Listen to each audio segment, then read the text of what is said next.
जो कि रेवाड़ी से आ रही है। राव इंद्रजीत के निशाने पर फिर सीएम आए हैं। नाम लिए बगैर राव इंद्रजीत ने निशाने पर लिया है मुख्यमंत्री को। सांसदों की उपेक्षा कर नहीं जीत सकते विधानसभा। तो कोई माने या ना माने, सांसदों की हैसियत थी और है। 2014 में सांसद जीते, उसके बाद ही विधानसभा चुनाव जीते। तो रेवाड़ी से बड़ी खबर हम आपको बता रहे हैं। राव इंद्रजीत सिंह जो अक्सर मुख्यमंत्री पर टारगेट करते हैं, लेकिन क्या कुछ कहा उन्होंने, बिना नाम लिए सुनाते हैं आपको।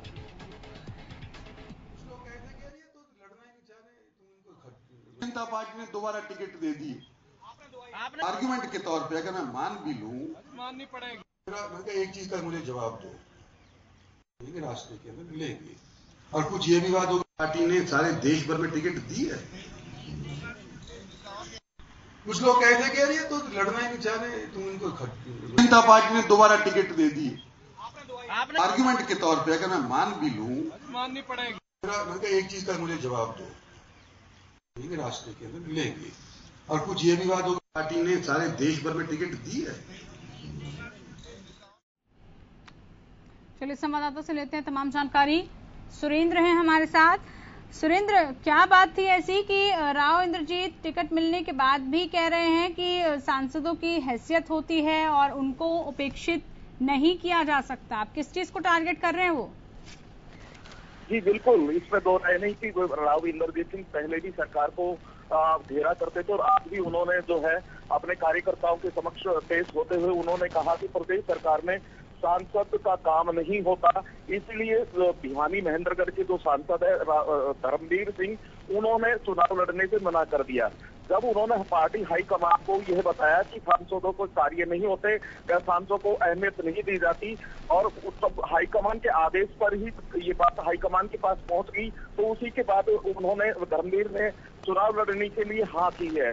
साथ ही उन्होंने कहा आपकी राफेल से कोई गड़बड़ी नहीं हुई, वो उस समय मौजूद थे। और उन्होंने यह भी कहा कि मनोहर पर्रिकर के पास कोई भी इस तरीके की कोई फाइल नहीं थी। अगर कोई फाइल होती तो वो जो है अपनी मौत से पहले उस फाइल को सार्वजनिक करते, पार्टी को देते, सरकार को देते। साथ ही उन्होंने कप्तान अजय सिंह यादव और भूपेंद्र सिंह हुड्डा पर भी निशाना साधते हुए कहा, कप्तान के ऊपर निशाना साधते हुए उन्होंने कहा कि मीरपुर जो विश्वविद्यालय है वो कहते हैं कि उन्होंने बनवाया। लेकिन उन्होंने पूछा कि सवाल किया उन्होंने कि आखिर ये बताए कि उसमें मीरपुर यूनिवर्सिटी में कितने जो है कर्मचारी इस क्षेत्र के लगे। साथ ही उन्होंने हुड्डा पर निशाना साधते हुए कहा कि जब भी नौकरी की इस इलाके की बात आती थी तो उनकी कलम टूट जाया करती थी। जी चलिए, बहुत शुक्रिया आपका सुरेंद्र, जानकारी हम तक पहुंचाने के लिए। सांसदों की हैसियत थी है, कोई माने ना माने वो बात दूसरी है। लेकिन अभी पार्टी के अंदर चीज के ऊपर चर्चाएं हो रही हैं कि अगर आप लोग सांसदों को महत्व नहीं दोगे तो विधानसभा के अंदर आपको दिक्कत होगी। और ये वास्तविकता है कि अगर सांसद बनकर के नहीं आते 2014 के अंदर पहले, तो सितंबर अक्टूबर के अंदर विधानसभा के अंदर एमएलए नहीं बनकर के आते और हमारी सरकार नहीं। ये वास्तविकता है। तो अब ये लोगों को समझ में आ रही है। मैं समझता हूँ कि सांसदों की होने लगी।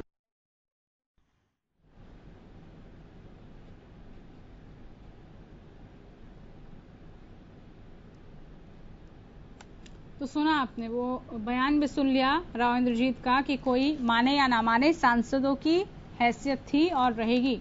2014 में सांसद जीते, उसके बाद ही विधानसभा का चुनाव जीते थे। तो रेवाड़ी से ये खबर हमने आपको बताई, जहां पर राव इंद्रजीत के निशाने पर सीएम एक बार फिर से नजर आए।